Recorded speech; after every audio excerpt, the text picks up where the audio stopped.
Hey everyone, welcome to our second week of online lab. So we have now started week 10. So this week we're going to be running through 5 tests: the PYR test, SIM test, Snyder, Kirby-Bauer, and clinical biofilms. So make sure you have your lab manual out and ready to go as we set up some of these tests, we talk through the theory, and then we get into the results as well. Make sure you're keeping up with the lab reports. So week 9 lab report will be coming due soon, and then you'll want to get started on week 10 lab report as soon as this video has released. Don't forget we do have a quiz as well, so make sure that you take the quiz this week. That will be over week 9's materials. So let's go ahead and get started with our first test.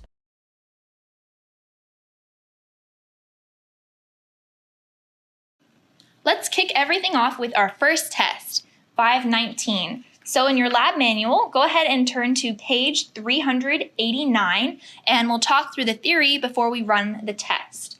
So the PYR test is looking for a very special type of enzyme called an aminopeptidase. This is an enzyme that removes amino acids from the amino end of a protein or a peptide.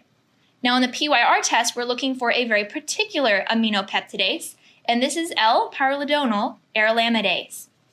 What this enzyme does is it will hydrolyze or break down L-pyrrolidonyl beta-naphthalamide, which is thankfully abbreviated PYR, into 2 byproducts, and those products are L-pyrrolidone and beta-naphthalamine. Now the problem is that both of them are colorless, so we have no way of telling if they've been produced without adding something else. So in this test, we are going to add a reagent that reacts with beta-naphthalamine, and that reagent is p-dimethylaminocinnamaldehyde. Together, p-dimethylaminocinnamaldehyde and beta-naphthalamine are going to form a red precipitate. So if we notice a red color in the PYR test, then that would be a positive result for that enzyme, L-pyrrolidonyl arylamidase. The application for this test is that we are most often looking for group A streptococci. So S. pyogenes has this special type of aminopeptidase, as well as enterococci. So make sure you know the application for 519.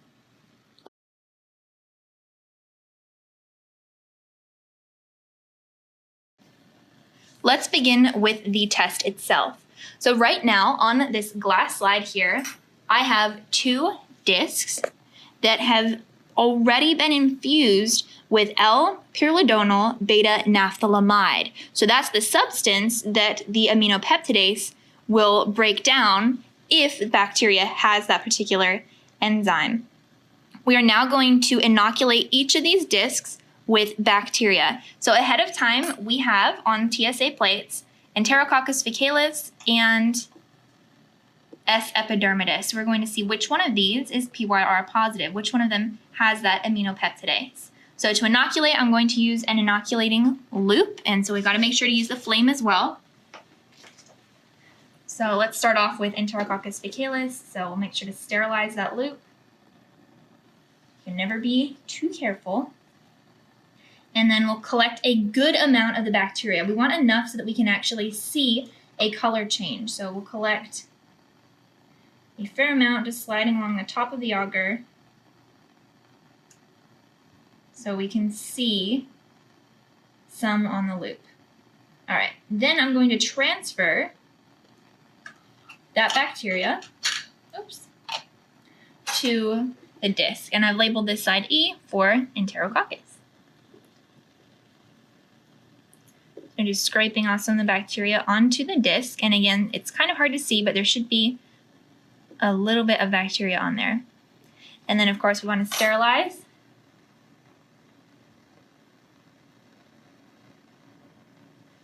And then we will inoculate the other disc with S. epidermidis.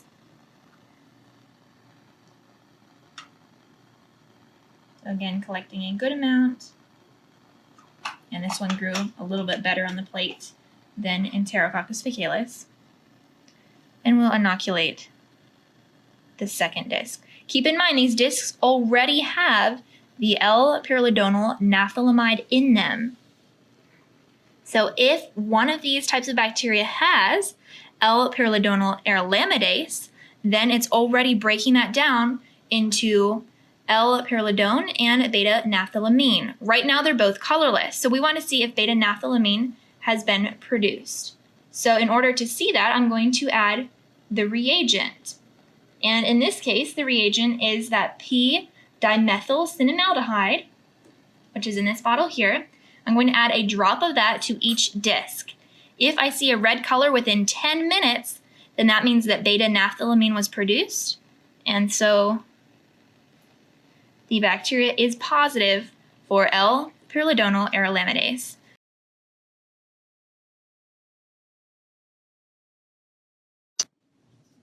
Within 5 minutes, we observed a color change. So over here with Enterococcus faecalis, we noticed that red color. That red color means that beta-naphthylamine is present. It's reacted with the reagent. So we would say that Enterococcus faecalis is PYR positive. With Staph epidermidis, we did not see a color change. It stayed the same. So that would be PYR negative. It does not have that special enzyme that is going to break down the L-pyridonyl beta-naphthylamide that's in the disc. If we saw an orange change, that would also be a negative result. So the only true positive would be if we see a red, which is what happened with Enterococcus faecalis. So again, you don't have to record results as part of your lab report, but it's a good idea to jot them down in the data table so you can refer back to them when you're answering questions for your lab report.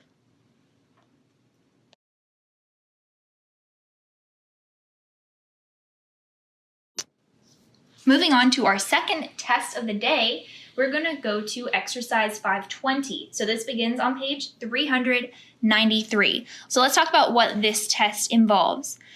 The SIM test is actually a combination differential medium, which basically means that we're combining several tests in one. And the letters SIM stand for the 3 different tests that are combined in a single medium. One is sulfur reduction. We also are testing for indole production as well as motility. Now these are all characteristics of Enterobacteriaceae, so that's the group that we're specifically looking for in the SIM test. Let's talk about sulfur reduction first. Now we've seen sulfur reduction in some of our earlier tests with some of our other augurs. So within this medium is sodium thiosulfate.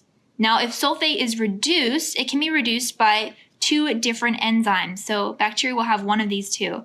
One of them is cysteine desulfurase, which will convert the amino acid cysteine, which does contain sulfur, into hydrogen sulfide. Or the bacteria could use the enzyme thiosulfate reductase, which directly reduces the sulfate to hydrogen sulfide. In either case, hydrogen sulfide is produced. That will react with iron in the medium to form ferric sulfide, which is a black precipitate. So if we're looking at our results, notice that with P. mirabilis, and that's this test tube on the far right, it turned a very dark black color. So that would be a positive result for sulfur reduction. The second test that the SIM medium is testing for is indole production. And indole production comes from the amino acid tryptophanase, which is going to convert tryptophan, which is found in casein and animal tissue, to pyruvate, ammonia, and indole. And it's the indole that we're particularly concerned about. So after incubation, and these have all been incubated, we will add Kovacs reagent to the medium. Kovacs reagent contains a special compound called p-dimethylaminobenzaldehyde, abbreviated DMABA, and that will react with the indole and give us a red color. Now we have not added the Kovacs reagent quite yet, so that's why we don't see a red color in any of the test tubes. If we do see a red color once we've added the Kovacs reagent, then that would be a positive result for tryptophanase, that enzyme that produces indole. And again, you'll probably want to refer to the figures in your book as you're studying to see what a positive and negative for each of these tests look like. The last test is motility, and we've done a motility test before. In the agar, we have a very low concentration of the agar itself so that we can see if the bacteria is motile. So each of these test tubes have been inoculated with a stab inoculation. So we use an inoculating needle to stab directly into the agar. And if we see growth radiating in a cloud about the stab line, then that would show motility. If the bacteria did not move away from the stab line, if it really stayed put, then that would be negative for motility. The bacteria does not have the ability to move.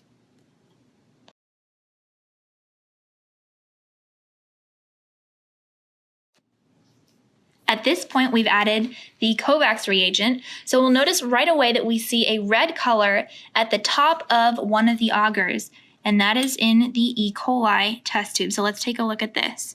Now keep in mind, we're looking for 3 things in this test. One of them was sulfur reduction, and we didn't see a black color, so that would be negative for sulfur reduction. However, because we get this red film at the top when we added the Kovacs reagent, this would be positive for indole production. So E. coli has the enzyme tryptophanase. And then the last thing that we're looking for was motility. So looking at the medium, we see that it's very cloudy. The growth was not limited just to the stab line. So we would say that this would also be positive for motility. E. coli is a motile species. So let's go ahead and take a look at the others. Let's look at K. rhizophila next. K. rhizophila did not turn black, so this would be a negative for sulfur reduction. There was also no color change upon adding the Kovacs reagent, so that would be negative for indole. And then we kind of have to look carefully here, but you'll notice along the stab line, there is no growth, no cloud of bacteria coming out. So that means that the bacteria stayed put. So K. rhizophila is not motile. It got a negative on the motility test. And then with this one, we already noticed that it's positive for sulfur reduction. It turned black. There was no color change when adding Kovacs reagent, so that's a negative for indole production. And then because of the black color, we can't really tell whether the bacteria migrated away from the stab line or not. So we wouldn't really be able to fill in our results for the motility test. Just for comparison, we also had a control. So with our control, we shouldn't see any sulfur reduction, so it didn't turn black. That's good. There is no color change when we add the Kovacs reagent, which is good because there's been no indole that's produced. And then, of course, since there was no bacteria that was inoculated, we shouldn't see any kind of motility, and we don't. So we see our ideal results here. And again, make sure you're studying the figures in your book as you study for the upcoming quiz and test. And of course, we don't want to forget about application for the SIM test. So you do want to know that the SIM medium is used to identify bacteria that are capable of producing indole using the enzyme tryptophanase. Now the indole test is one component of the IMVIC battery of tests. So that's a very, very common battery of tests that involves indole, methyl red, Vosges-Proskauer, and citrate, and that is used to differentiate Enterobacteriaceae. In addition to testing for indole, the SIM medium will also test for sulfur reduction and motility.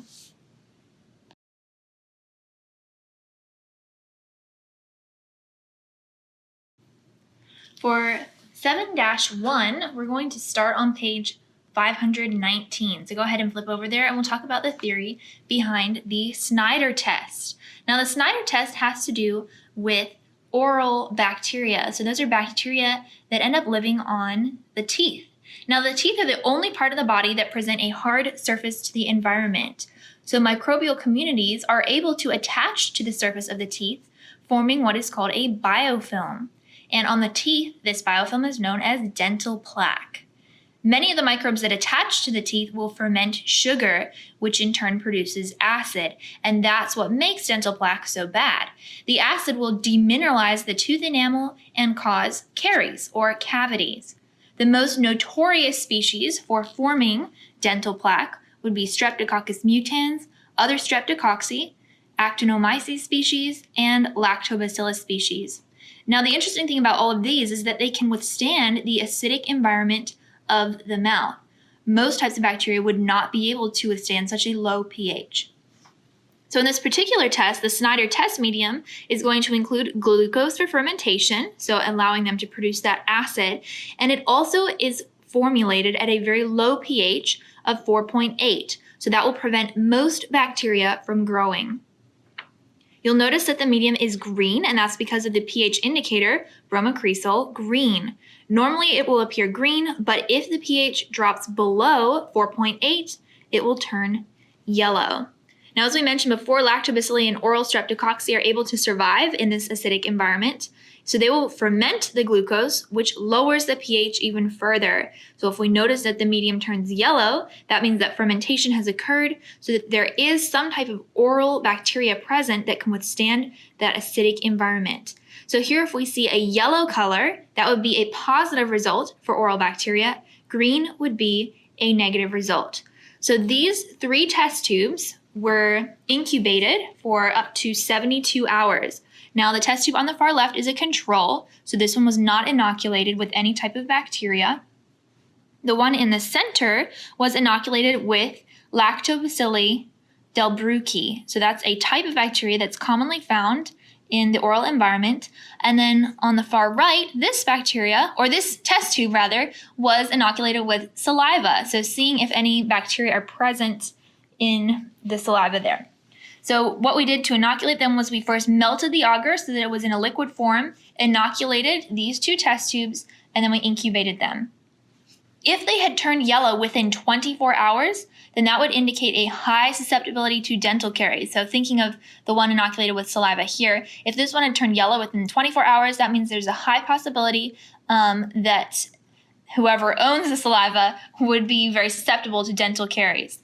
Within 48 hours, so between 48 and 72, if it had turned yellow, that would have been a very moderate susceptibility. And then after 72 hours, if there is no change, then that would be a negative result. So you'll notice here that there wasn't any change. We did not see any yellowing of the test tube, so we did not get any positive result. Now, with the saliva sample, that's actually a good thing if we didn't see it turn yellow. That means that this has almost no susceptibility to oral bacteria. However, the test tube in the center should have shown a positive result because this was directly inoculated with L. delbrueckii, and that is a bacteria that can survive the acidic environment and ferment the glucose. So we should have seen a positive result for this one, and for some reason we did not. The control on the left just gives us a comparison, so that helps us to see, okay, they are all still the same color, so there has not even been a slight color change with the test tubes. The application for this test is that it's measuring susceptibility to dental caries caused primarily by lactobacilli and oral streptococci.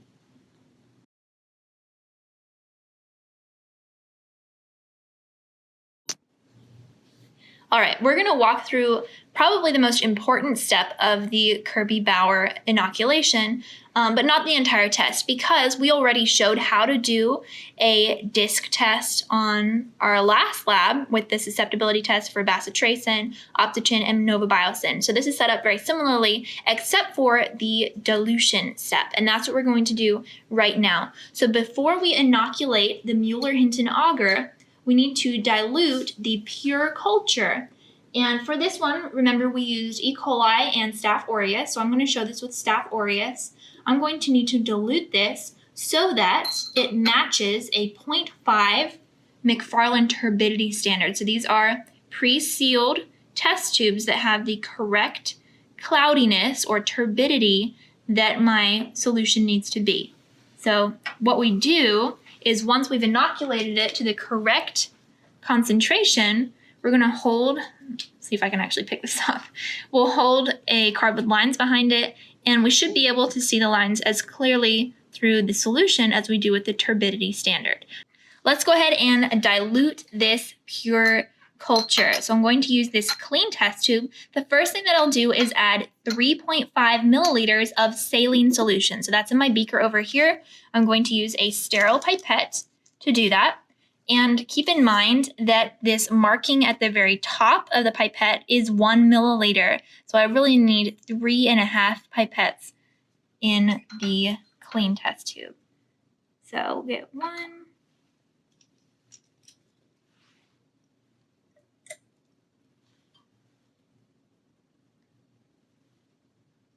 2,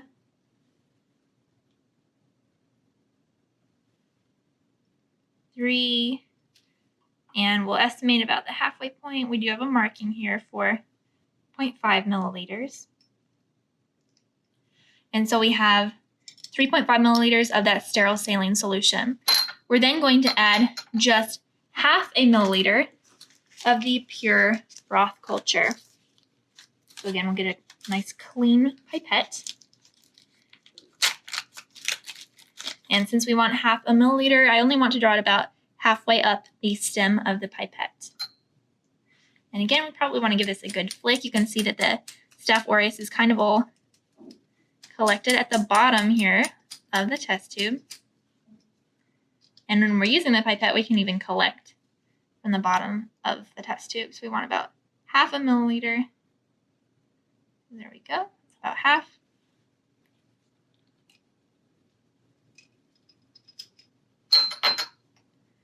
And then we will add that to the sterile saline. Use a pipette to kind of mix them a little bit.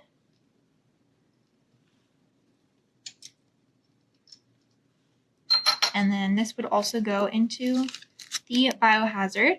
With this, we just want to double check that it's the same turbidity, the same murkiness as the McFarland standard. So I'm going to use my card with the lines and then my McFarland turbidity standard. This is 0.5 turbidity standard. And we'll hold the card behind them. Even though they are different colors, they look like they're about the same cloudiness. So that means that my solution has been diluted properly. So now I will be able to go ahead and inoculate my Mueller-Hinton plate. So this would be the Mueller-Hinton agar with this solution using a cotton swab. And I'd want to inoculate in a bacterial lawn, just like I did with my last susceptibility test.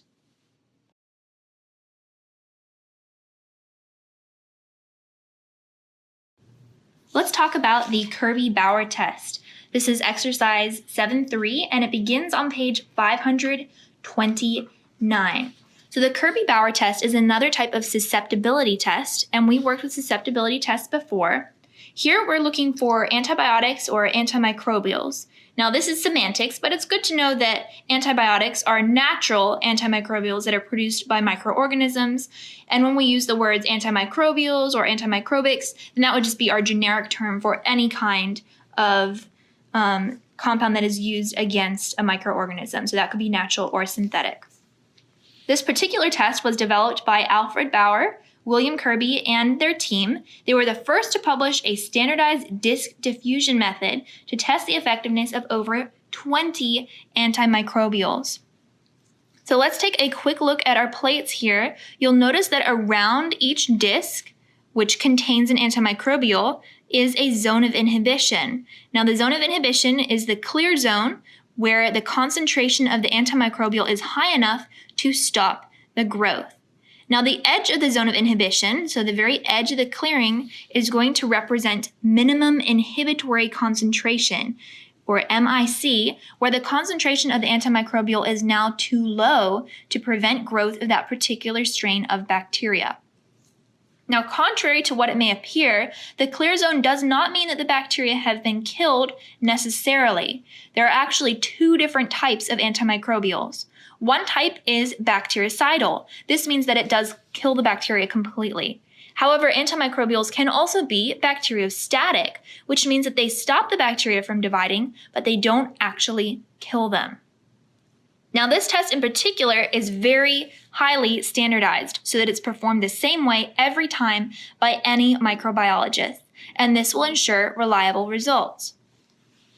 The Mueller-Hinton agar is an extremely specific kind of agar, so this would be a defined agar that is poured at a specific pH to a certain depth on the agar plate. And again, the agar has already been prepared for us. We would order that from the lab company, and then we would go ahead and inoculate. And we'll show you how to set up this test in a moment.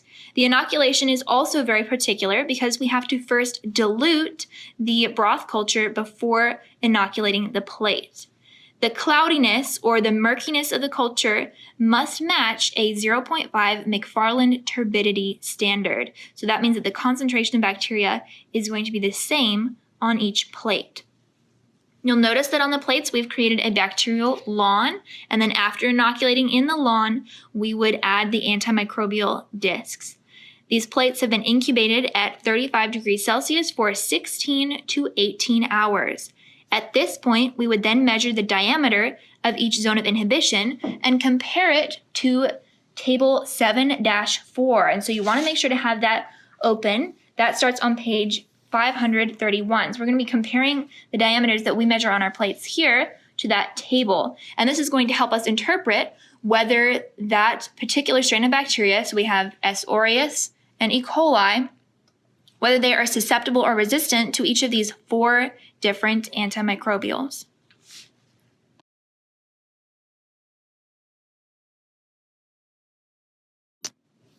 Now, normally you probably won't be writing down results in your lab manual, but I would highly encourage you to write down the results for this one because we want to know how to interpret these clearings and how it relates to susceptibility or resistance. So take a look at your data sheet for 7-3, and this is page 535.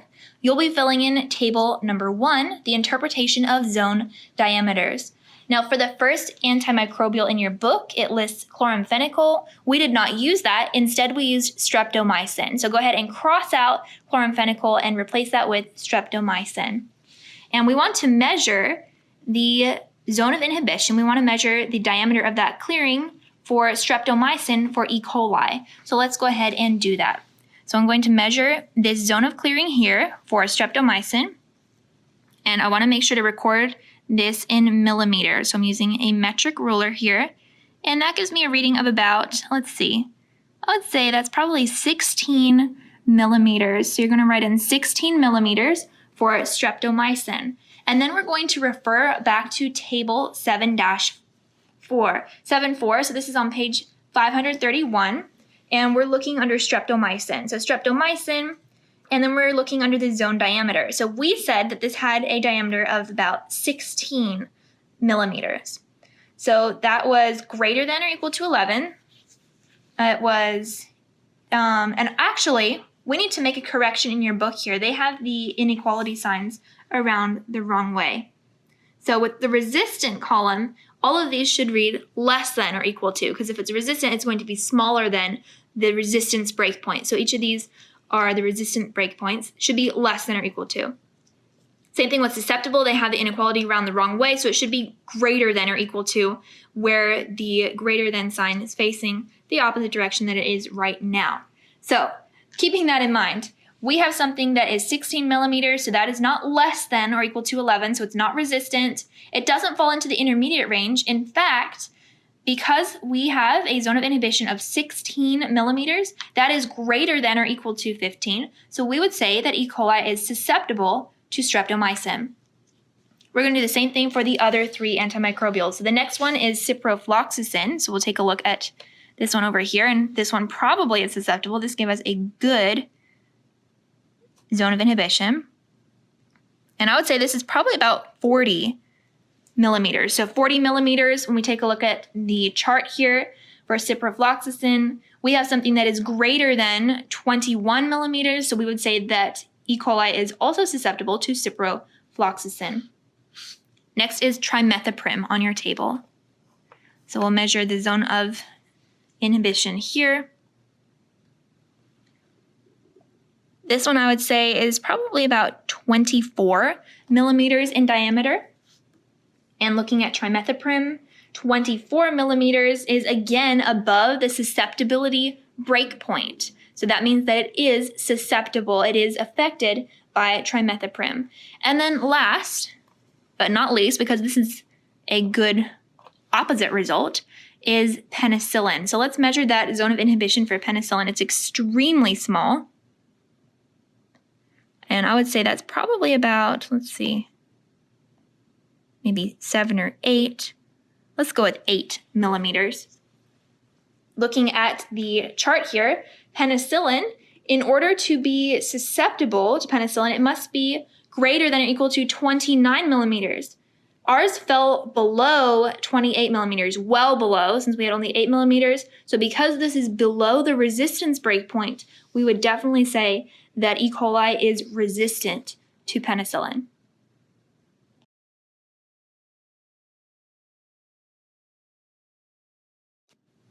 Now let's take a look at the Mueller-Hinton plate that was inoculated with S. aureus. And again, we'll begin with streptomycin. Let's measure that zone of inhibition. So with streptomycin, I would say that's probably about 19 millimeters in diameter. So comparing that to our chart, which is on page 531, for streptomycin, if we have something that is 19 millimeters, that is above the susceptibility breakpoint, it's greater than 15, so we would say that S. aureus is susceptible to streptomycin. Next, and again, I'm trying to go in the order of your chart, is ciprofloxacin. Again, measuring this zone of inhibition.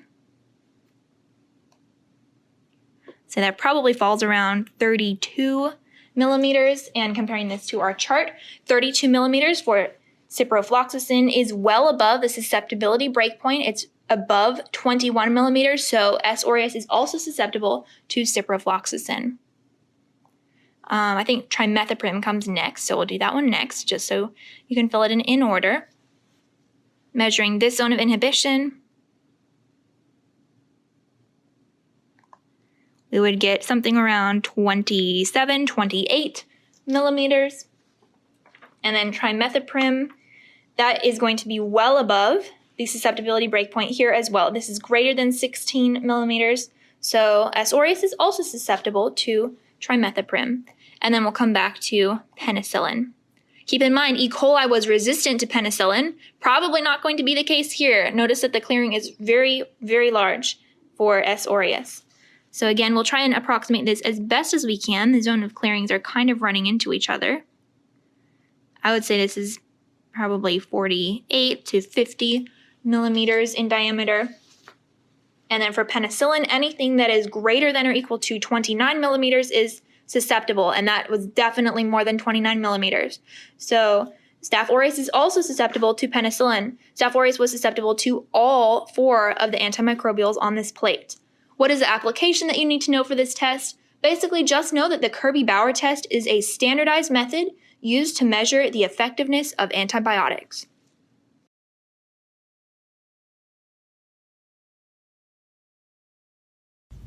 And this brings us to our final test of week 10, 7-4. So 7-4 begins on page 537. This is talking about clinical biofilms. So what is a biofilm? Well, biomolecules and particles can collect on a surface that creates a conditioning film. You'll notice that some of these are bold print terms, so these would be good to know for any upcoming quiz or test.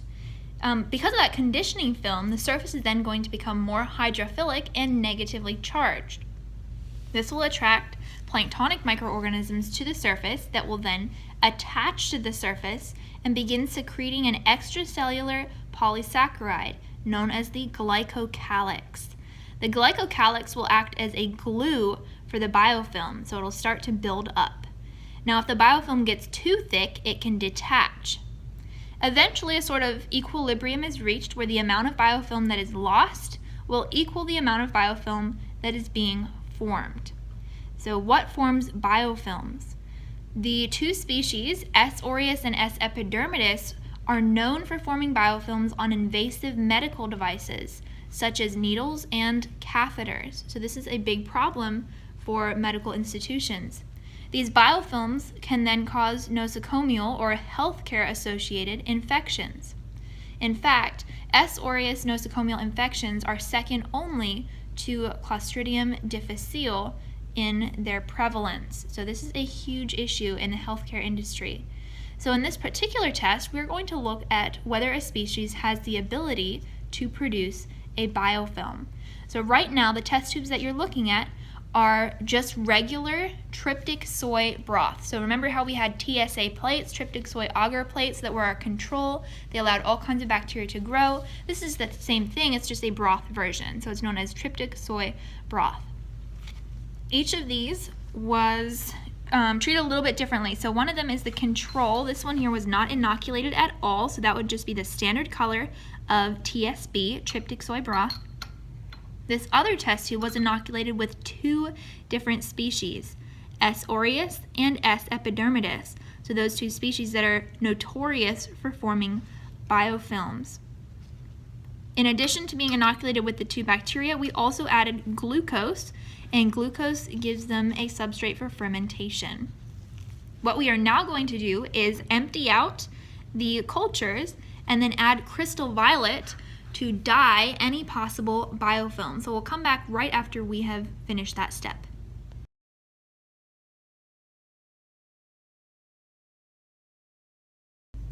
Okay, so we've dumped out the solution from each of the test tubes, rinsed them with a phosphate buffer, added crystal violet, let them sit for 10 minutes, and then rinsed out the crystal violet with distilled water.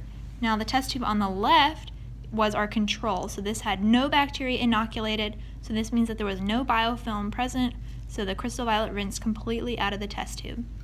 This one on the right, however, was inoculated with S. aureus and S. epidermidis, which did produce a biofilm on the glass. So even when the solution was dumped out, that biofilm remained and provided a place for the crystal violet to bind. Keep in mind, crystal violet binds with bacteria because it's a positive stain. Bacteria are negatively charged, so that crystal violet shows us that there is bacteria present in that biofilm. So this tube has been rinsed several times. The biofilm is still present, so that would be a positive result in the inoculated tube.